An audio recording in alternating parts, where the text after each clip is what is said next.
I'm not sure where the first recording cut off, but a thicker suspension, it'll settle.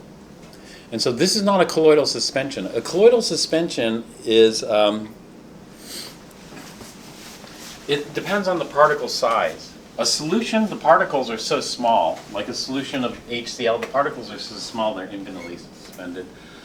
In a colloidal suspension, the particles grow big, like the proteins in milk are big, but they don't settle down. They're not heavy enough to be affected by the gravity. But something like milk of magnesia is a suspension, and so it'll settle down, but they make a gel to try to suspend it for longer periods of time. And so it's not going to work very well as a drain cleaner because it's not very soluble. It'll probably help you kind of clog the drain more than clear. Whereas sodium hydroxide is soluble. And then the hydroxides love like fats and that kind of stuff. You know, they react with fats, break them apart, and help solubilize those. And other things they can react with. Hydroxide's a pretty reactive chemical. And so the hydroxide can do that. And so, you know, rather than list these all out, we say the strong bases are the soluble hydroxides, rather than listing them one by one. The soluble hydroxides are strong bases. The insoluble hydroxides are not considered strong bases. So what are the soluble hydroxides?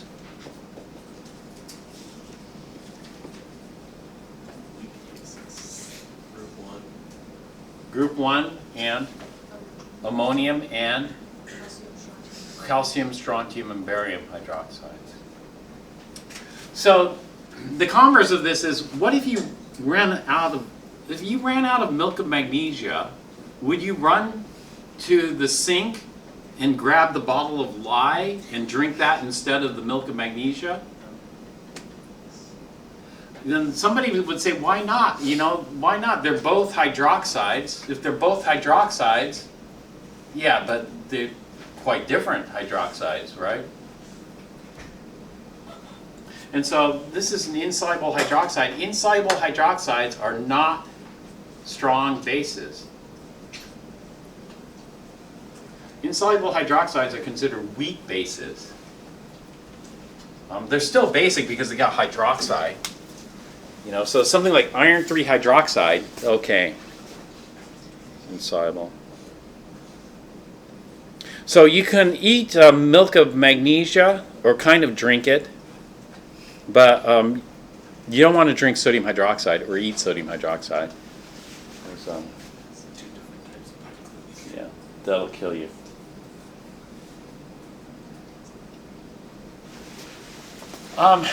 Weak electrolytes are weak acids. Do you want to list all the weak acids? This is why we memorize the strong acids. If you memorize the strong acids, then 99% sure if it begins with an H, it must be a weak acid. So oxalic acid, weak. You know, it's not as strong. Acetic acid, weak. Yeah, acetate would it'd have to have the H. And so there are lots. Selenous acid, weak. Unfortunately, selenic acid is strong. But hopefully we don't see selenic acid leak. So it's a rule, it's not a law. But it's good enough for us. So weak acids, if it's not one of these, most likely it is weak. Weak bases. Actually, I didn't finish with my strong bases. Is that it for strong bases? No. This is not it. The soluble hydroxides, what else are strong bases? The soluble oxides. Now, did my solubility rules talk about oxides? No. And so this is why patterns are much better. Because somebody who just memorizes it one by one and doesn't see any pattern there can't figure things beyond that, you know. Well, it wasn't on the list of stuff to memorize, so I don't know. And so oxides is not on that list, but you should be able to figure it out. You should be able to figure it out based on this. Should oxides be on the soluble end or the insoluble end of things? Insoluble. Oxides are O2 minus. Now, there are two things based on observations. Like, can you just take a hose and wash off rust? Does that work? Does it just dissolve? No. If you had an oxidized penny, you know, when the pennies turn like kind of brown, black, can you just wash off the oxide coating on the penny? No. And so already, based on observations, you know that oxides are not soluble. But there's something else that seals it. Oxides versus sulfides. We know sulfides. Which one has a higher charge density? Oxide or sulfide? In other words, which one are going to be more reactive electrically? Oxide. Why? Oxide's smaller. And so here you have a 2 minus on a smaller ion and a 2 minus here. So this is going to be more reactive towards cations. And what we're looking at is we're looking at the strength of the ionic bond. This dictates solubility rules. If the ionic bond's very strong, it's not going to be very soluble because it's going to be too hard to break the bond when we dissolve it. You know, when we dissolve it, what do we call that process? We don't call it the dissolving process. We have, I don't know why they have it. They just call it the dissolving process. But do you know what they call it?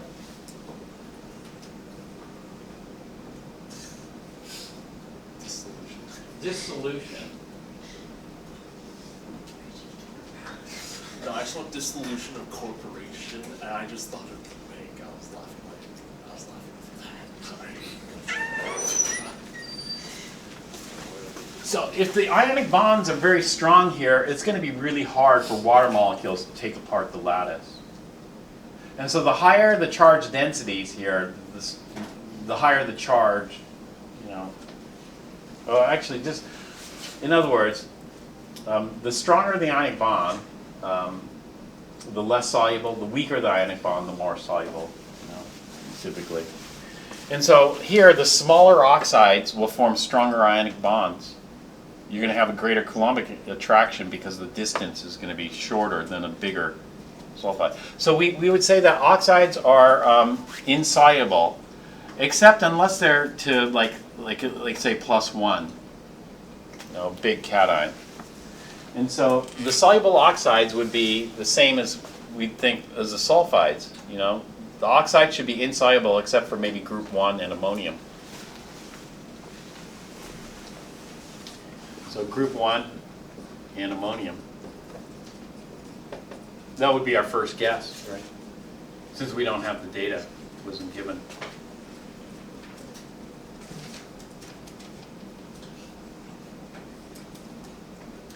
So the hydroxides and the oxides, which one do you think would be a stronger base? Do you think oxide would be a stronger base or hydroxide would be a stronger base? Sulfide, because it's more stable. I'm just asking you between these two. Oh. Oxide Hydroxide. or hydroxide? Hydroxide. Why hydroxide? It's more stable.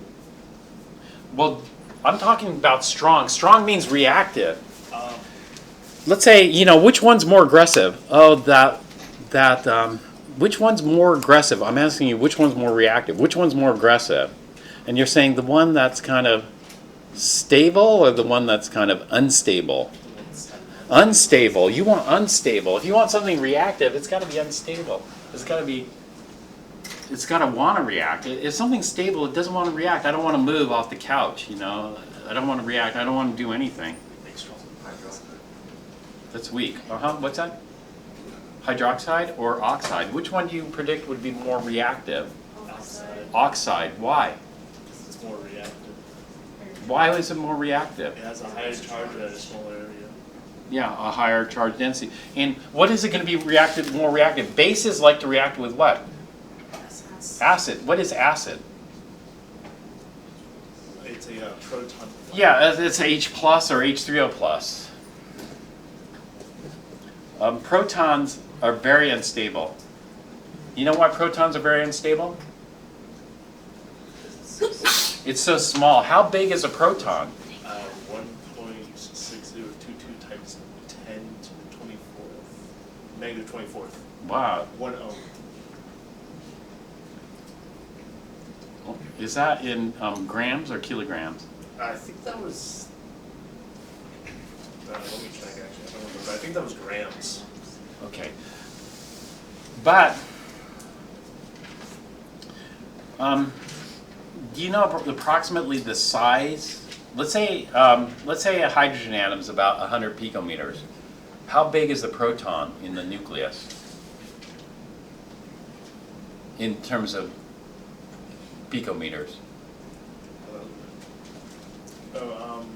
A proton is 1.6726 times 10 to the negative 24th grams. A neutron is 1.6749 times 10 to Yeah, the mass, but what's heavier? A kilogram of feathers or a kilogram of gold? They're both the same. They're both the same, but what's bigger in dimension? A kilogram of feathers or a kilogram of gold? Feathers. Of feathers. And so the mass isn't necessarily, because it depends on the density. And so what I'm after is not necessarily the mass. I'm after like how big it is in diameter. Isn't H plus just like proton? That's it. A proton, that's it. So it would just be like 1 angstrom or whatever you said. Okay, if the hydrogen atom were 1 angstrom, how big would the proton be roughly? I don't need the exact number. I just want approximately how big is the nucleus compared to the atom. Oh, it's like 1/1000th the size. Not 1/1000th. About how many orders of magnitude smaller is the nucleus compared to the atom? You could do these calculations, like a lot of people do it. If the atom were the size of the moon, how big would the nucleus be? Or if the atom were the size of a football field, how big would the nucleus be? Would the nucleus, if the atom were the size of a football field, would the nucleus be the size of a football? Or bigger than that? Or smaller than that? Smaller than that. Would it be the size of a ping pong ball? A golf ball? How big would it be? A softball? And so there's analogies. The Chem 4 had one. I forgot it though. Chem 1A does as well. No, it's about 5 orders of magnitude, so it'd be 10,000 times smaller, right? So the nucleus is about 10,000 times smaller than the atom. So we could calculate it and then we could figure it out using proportionalities if we want. Maybe we should do that sometime so you can remember. These are ways to remember things. Ways to remember is you put it in your own kind of visualization or whatever.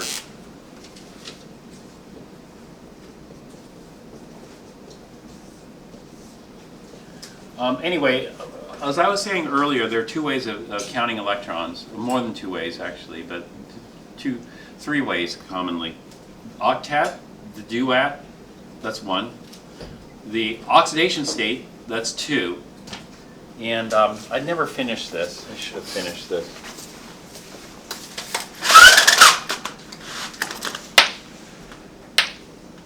But I erased part of it already.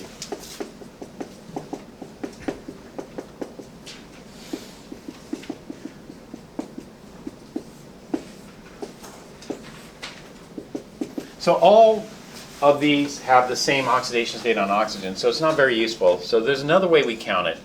Well, you can count the octet. Has the octet rule been satisfied in all these? In the duet? Yes. So there's no difference. All of these have an octet. All of these have the same oxidation state. -2 on the oxygen, +1 on the hydrogens. What's different, though? It's not oxidation state, it's not the octet. There's another way of counting electrons, and the other way of counting electrons is called formal charge. And so how do we count formal charge?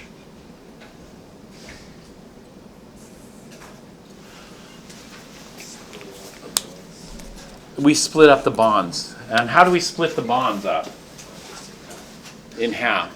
So, you know, when we do oxidation state, winner takes all. Hydrogen versus oxygen, who wins?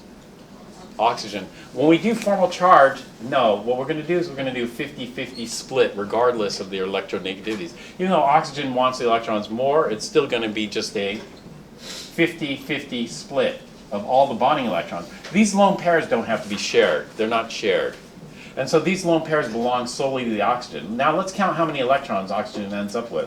1, 2, 3, 4, and then half of these. 5, 6. So oxygen ends up with 6 electrons. How many electrons does oxygen have, valence electrons? So it has 6 valence electrons, and it ends up with 6 valence electrons, so then it just broke even. And so the formal charge is 0. What about hydrogen here? Hydrogen ends up with 1, and it's supposed to have 1, and so it broke even. And so all the formal charges are 0.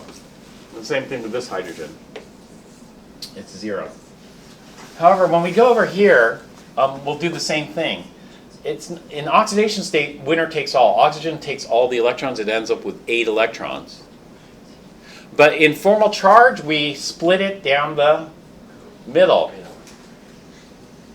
And if we split it down the middle, how many does oxygen end up with? 5. 1, 2, 3, 4, 5. How many is it supposed to have? 6. So it came out with 1 electron short, so it's missing a negative charge. If it's missing a negative charge, it's going to have an imbalance of positive and negative. It's going to result in a positive charge here. The formal charges of hydrogen are all 0. And so the sum of the formal charges is equal to the net charge. The net charge we write on the outside here. This is the net charge of this. Now we go to this oxygen, and we do the same thing. How many does this oxygen end up with?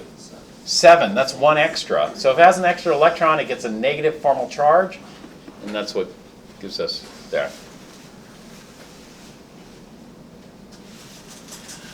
So in terms of reactivity, we're looking at which one's going to be more attracted to a hydrogen, proton. The other way of looking at this is this. If there's a positive charge on this oxygen, it makes this oxygen even more electronegative than it normally is. The normal electronegativity of oxygen is 3.5, so it's going to suck even more electron density. The other way we do this is we use delta pluses and delta minuses. So there's going to be a big delta plus on here, versus on water, it's a much smaller delta plus because of the greater electronegativity of positive. This one's not, because this oxygen is kind of rich, negative. And so the delta plus on this is going to be even smaller than this one over here. So this is going to have a very small delta plus. So if you're a base, oxide or hydroxide, what are you looking for? You're looking for negative charge, or are you looking for positive charge? You're looking for positive charge. Which of these two is going to be better at seeking out positive charge? Oxide. So oxide is stronger base than hydroxide. Sulfide versus oxide. Which one's a stronger base? Oxide. Oxide's stronger.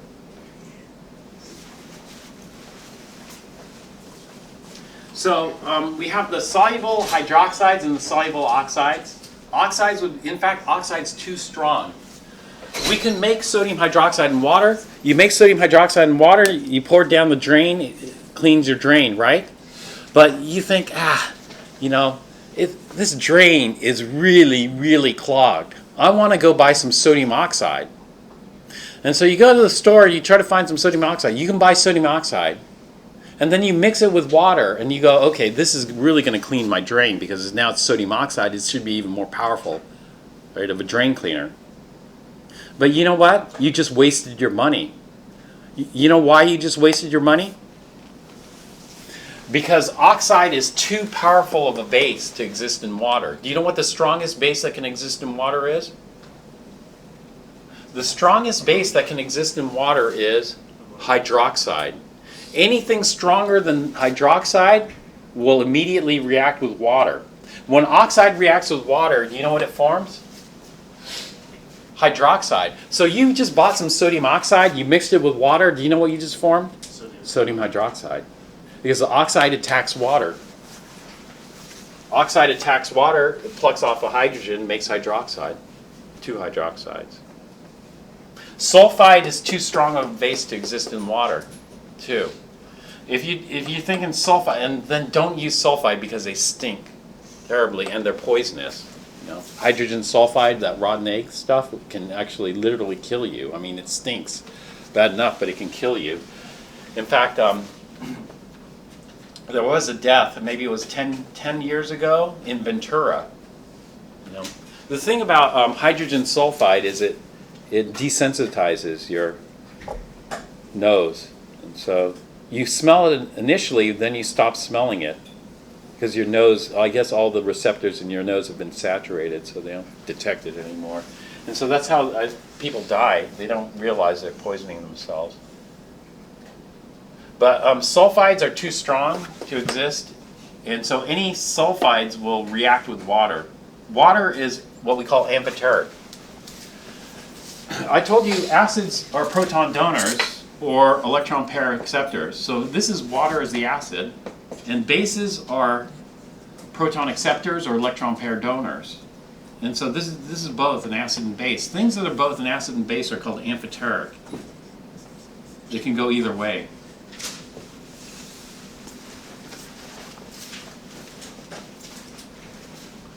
So sulfides will react with water. You know, water is the acid in that case. And sulfide will pluck a hydrogen off water and make hydroxides. And then there's one more here that we'll add here. The soluble amides.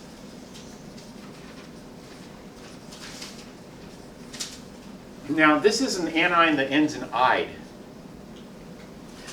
Most of the ides are simple: oxide, chloride, etc. We just get them off the periodic table. There are some ides that aren't so simple. What are the ides that aren't so simple? Hydroxide. You just got to memorize it. What else? Cyanide, Cm minus. Peroxide, O2, 2 minus. There's one more. This one's not off the periodic table. This is amide or amide. Do you know what amide is or amides are? They're ammonia-like. We have ammonium, ammonia, and amide. Those are the 3 that are based on ammonia. So ammonia is neutral, NH3. Ammonium, NH4 plus. Amide, NH2 minus. These are powerful bases.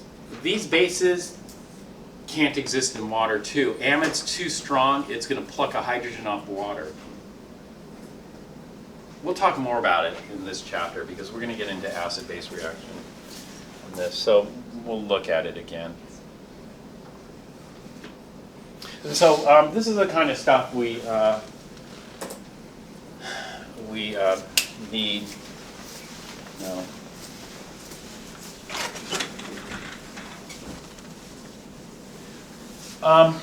Let me finish this. Weak acids, weak bases, and some heavy metal salts. Heavy metals would be like lead, mercury. You know, a lot of those don't dissociate. So I've had lead 2 chloride. You know, it doesn't really dissociate as well. Or lead 4 chloride. Some heavy metal salts are time. Non-electrolytes are everything else.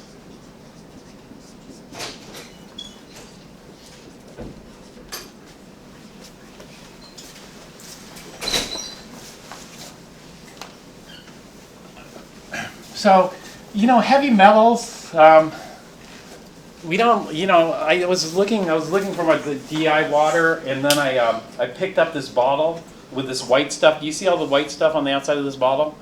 You know what this bottle contains? Lead 2 acetate. And so all this solid on the outside of this bottle is just dried up lead 2-acetate. And so I thought, oh man, heavy metal poisoning. So I washed it off. Probably should wash it off 15 minutes. But I just washed it off for like a few seconds here after I touched it. But okay, I touched it once, all right. But if you're touching it every day, and I'm not licking it off the bottle or anything like that, but little kids will lick it off the bottle, right? Maybe. So you got to keep that stuff safe. But let's say, I used to work with a lot of heavy metals. Well, not a lot, just one of them, thallium. Have you heard of thallium? I've heard of that. Thallium, yeah. Thallium has been used for centuries as a poison to kill people. Have you heard of that? It's a tool of murder. I've heard of arsenic being used, but I always hear Arsenic too, yeah. Arsenic, thallium. So some people in our lab, they cut their hair and sent it off for heavy metal analysis, because the heavy metals accumulate in your hair. And so they had elevated levels of thallium, but not enough to worry about. Not enough to worry about, but if you had too high of a level of thallium or other heavy metals, then there are some ways of getting rid of those, And this is kind of like a metathesis reaction, in a way. So if you had lead, let's say lead likes this ion called EDTA. EDTA is actually a 4- ion. It's a 4-. You know what EDTA stands for? What does it stand? Ethylene diamine tetraacetato. Or acetate, tetraacetate. And so ethylene diamine tetraacetate. And so it has like 4 acetates. That's why each acetate's -1. It's like that. And these ions like each other. And so we formed this, PB, EDTA. Although you'd like to put 2 PBs in there, only 1 PB fits in. And so it forms this, which will have a 2- charge. And so EDTA is a huge ion. And what it does is it just wraps around the lead like a cage. This and encapsulated it. And so the lead would be in the center of this cage. This is a big ion. And this is called a chelating agent. The EDTA just sticks on it like a claw. It doesn't let it react. And so some people go in for EDTA therapy.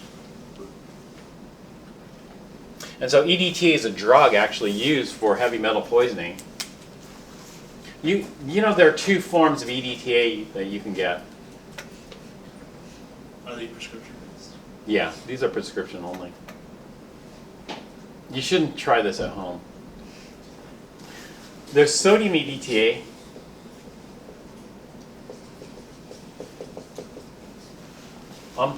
There are always 2 sodiums on here, and so sodium EDTA is oftentimes just Na2 written that way. It's going to have 4 sodiums. Or there's calcium EDTA. Calcium EDTA has 2 sodiums and 1 calcium. And so we'll just write it like this, calcium and then Na2 EDTA. In other words, we could have sodium or calcium EDTA. One is for severe acute lead poisoning. Let's say you accidentally licked the bottle here or something, or drank some of this. Then you want to get your blood levels down quickly. And so one's for like that, all of a sudden you have this big spike of lead. The other is for less aggressive treatments.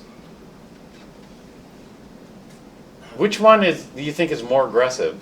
Sodium EDTA or calcium EDTA? Sodium EDTA, why? Because sodium has a lower charge, so it's more likely to be replaced by lead. Yeah, right. So yeah, sodium has a lower charge, and so it can be more easily replaced. Although this is strong, it'll break apart. The calciums, though, have trouble breaking off the EDTA. The sodiums break off easily, and this has to do with what? Charge, right? Sure. And so, as far as two drugs go, one of these is going to be kind of hindered. The sodiums easily break off. This calcium doesn't easily break off. And so we end up with this. Whereas the sodiums easily break off, we end up with this. And so one of these is this calcium kind of still sticking around, preventing it from reacting with lead as aggressively. So does that make sense? Sodium EDTA would be more aggressive? Yeah. Uh-huh. Why have the two different EDTAs if it seems like calcium doesn't work as well? Sometimes you don't want it to work too aggressively. If it works too well, that could be a problem also. But that's a good point. Why? And I always show this because, and you may have seen this before, but the CDC published something about EDTA.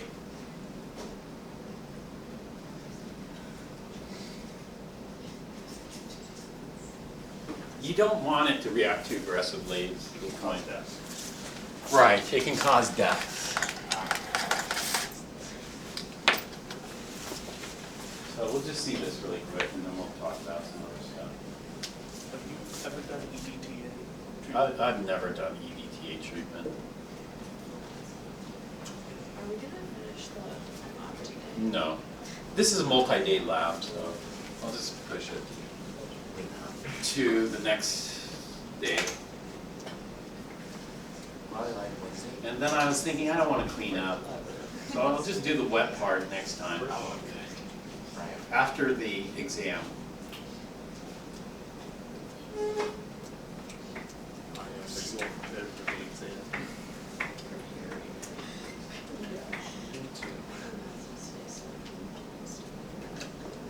All right, this formula is not correct, really. It's Na4 EDTA, but there's always the two sodiums. So they're trying to differentiate between sodium EDTA and calcium EDTA.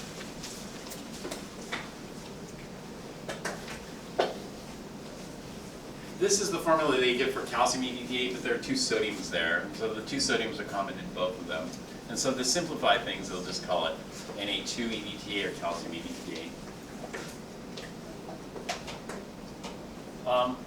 These are called chelating agents. These are good. These are acid-base or metathesis type reactions. They actually can be classified either. Yeah, see, it comes with a concern with nephrotoxicity. Yeah. But the problem is they can get mixed up. So here, this is in 2005. Well, you might think, this could happen. Actually, this is 2005. This is just a report from around then, but I don't know how many additional deaths there have been. This is just the latest report that I saw. But a 2-year-old girl, you don't want to give the aggressive medicine to pediatric patients. And what happened was they accidentally gave her the sodium EDTA when they were supposed to give her the calcium EDTA. And in one night, she checked into the hospital at 4 p.m. and by the next morning, she was dead. Can you believe that? 2 years old. This is pretty sad. And there's other 5-year-old boy. 53-year-old.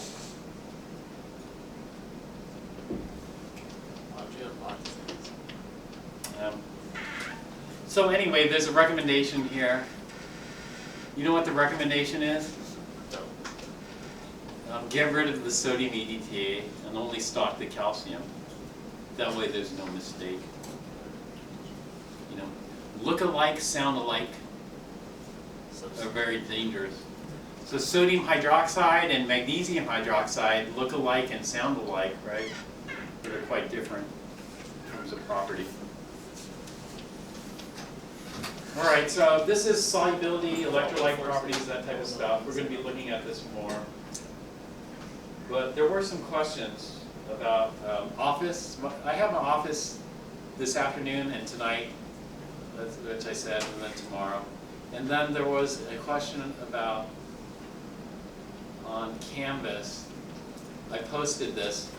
Did you see that? The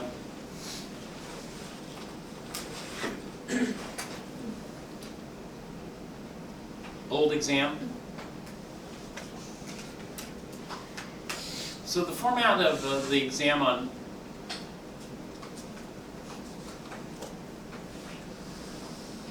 Wednesday will be similar to this. Actually, let me see. I guess I have to download this. Otherwise, can't zoom in.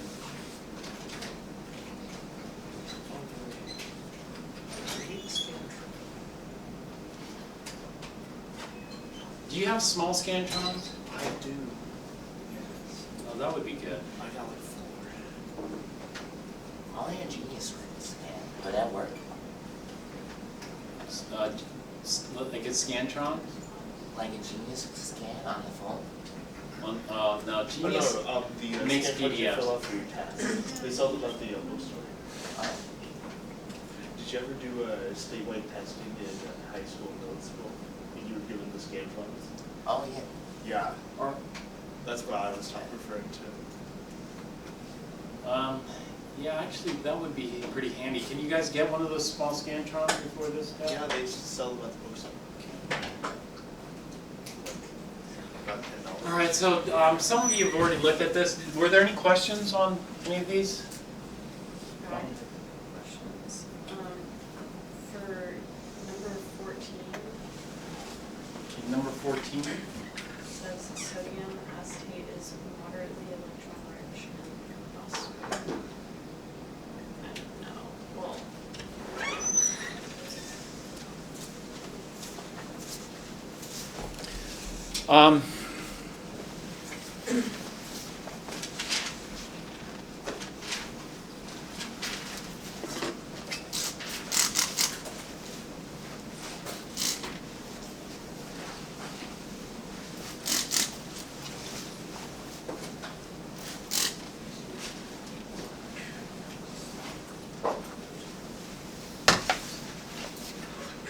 This isn't supposed to be a trick question. You know, what constitutes electron rich and electron poor is debatable. So you could argue, you know, one way or the other. But sodium acetate, NaC2H3O2. There are two ways. When we're thinking about combustion, it's a redox reaction. And for redox, what we want to do is we want to look at oxidation state. So this is an oxidation state problem. And so the two ways of doing this are, okay, we have sodium acetate. Which one goes first in assigning oxidation states? Oxygen. Not oxygen, hydrogen, not hydrogen. sodium. Sodium. Sodium is group 1. Group 1 always goes first. Group 1 gets what charge? +1. Have you ever seen any other charges on sodium ion? Never. Have we seen different charges on oxygen? Yes. Peroxide, oxide. On hydrogen? Not really.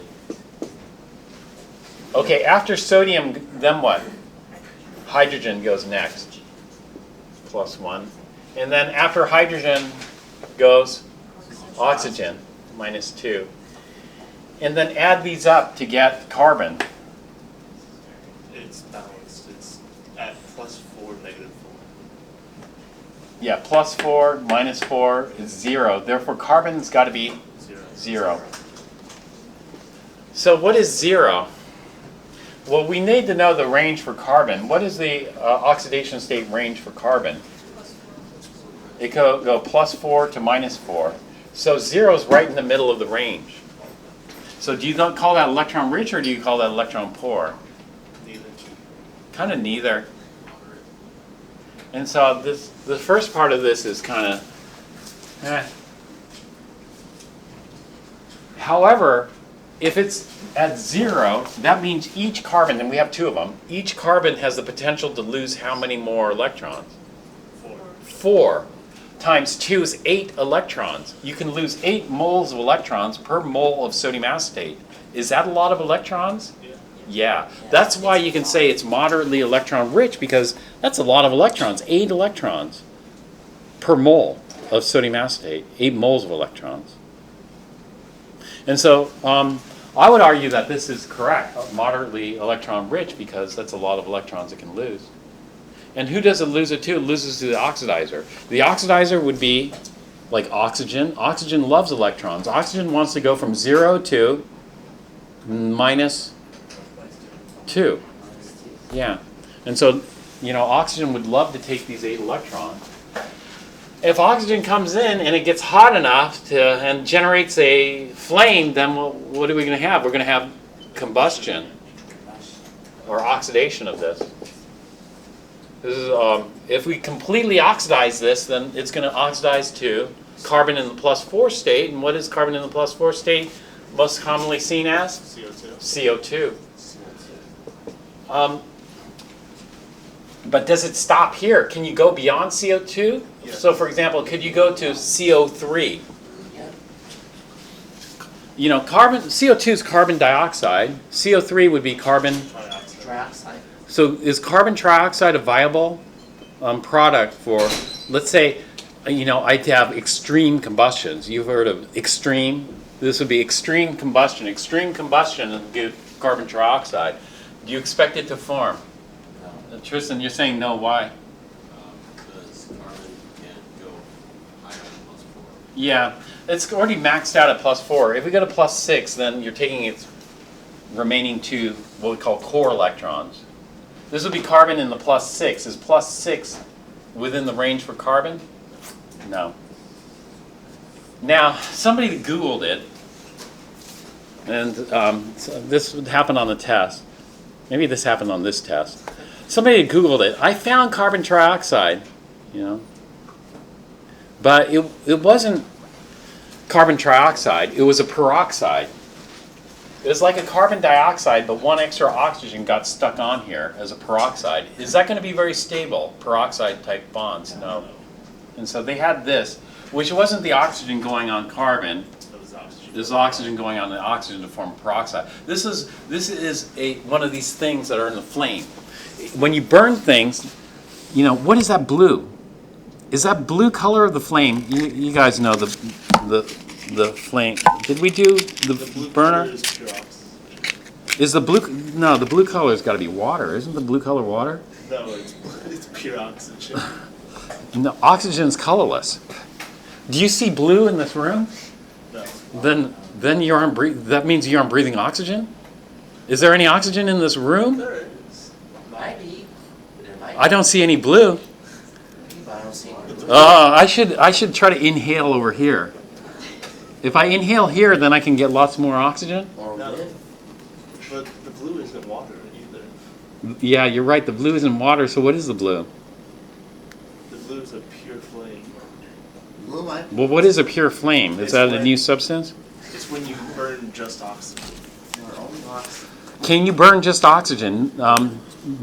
You can't burn just oxygen because oxygen needs something to take the electrons from. So, actually, you're right. Alex, you're right. I was waiting for you. It's not oxygen, O2. It's atomic oxygen, O. And so they're excited oxygen atoms. So is atomic oxygen a product of combustion? Do I need to write that here? Atomic oxygen. No. This is a product of combustion, and this is what's giving the blue color there. I don't write it as a product because, why? Why not? Because the flame, and should I write plus pure flame here No. as a product of combustion? No. No, I'm not going to write atomic oxygen. I'm not going to write pure flame and I'm not going to write carbon trioxide because how long does a species like this live? Probably very short. It's very short life. I'm talking about very, very short. Yeah, very, very short. So by the time we're out here, what's left? CO2 only carbon dioxide. and H2O. And Unless I do this. Have you ever squeezed down the barrel Yes, yes, and you get the yellow flame? yes. That is a mixed fluid. Okay, if you get a yellow flame like that, what are the products? CO2. Yeah, so we're going to get CO2 still. So yellow flame is going to give CO2 and CO. CO. CO is invisible. And so you wouldn't see this, but carbon monoxide is very poisonous. And the yellow, what's the yellow from? Soot.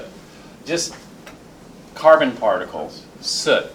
The carbon particles get so hot they start glowing yellow, but eventually they'll cool down and form black soot. So this flame is producing carbon monoxide, which we don't want. So what we want is complete combustion. And so complete combustion is going to go to CO2. All right, so actually you can burn sodium acetate. So this stuff actually burns, and so I would say true. Okay, what else? Number 29, I'm not sure if that's just memorization or like calculate.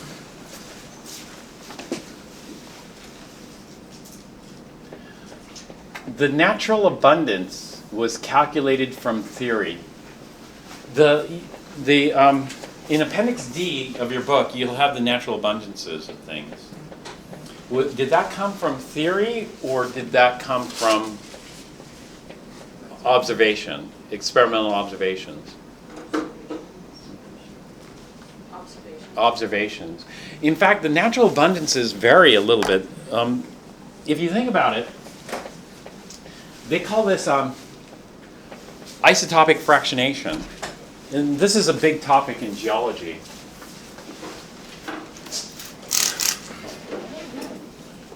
Talk briefly about it. So we have oxygen 16, oxygen 17, and oxygen 18. Ozone consists of 3 oxygen atoms bonded to one another. There are 2 sources of ozone. We have ozone on the surface of the Earth, which comes from smog. And then we have ozone up here. Here's where gravity plays a role in chemistry. Normally we don't care about gravity at all, unless you're kind of a geochemist. And then we might care a little bit about gravity. What sinks to the bottom? The heavier ones or the lighter ones? The heavier ones. And so it's easy to tell the difference between ozone produced on the surface versus ozone up here. The ozone up here is going to be enriched in oxygen 16, whereas the ozone down here is going to have more 17 and 18. And so based on isotopic fractionation, they can tell where the ozone comes from.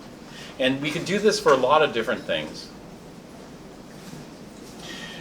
And so that type of stuff is not so easy to predict. When they come up with this, this has got to be from observation, and the observations come from what instrument? Mass spectrometer. The mass spectrometer. And so natural abundances, they sample it. Up here, they'll sample it here, they'll sample it all over, and you're going to see variations, and what they'll do is they'll average it. And so we have the average percent natural abundance. Okay, other questions? So the natural abundance was calculated from theory, and no, that's false. It's going to be an average of a whole bunch of samples collected from a whole bunch of places. Okay, other questions? No? Other questions? What time do we go? Do we go to 50 or 55? 50. 50? 50? We got 50. We have one more minute left. Did you try this stoichiometry problem? Number 39. Number 39?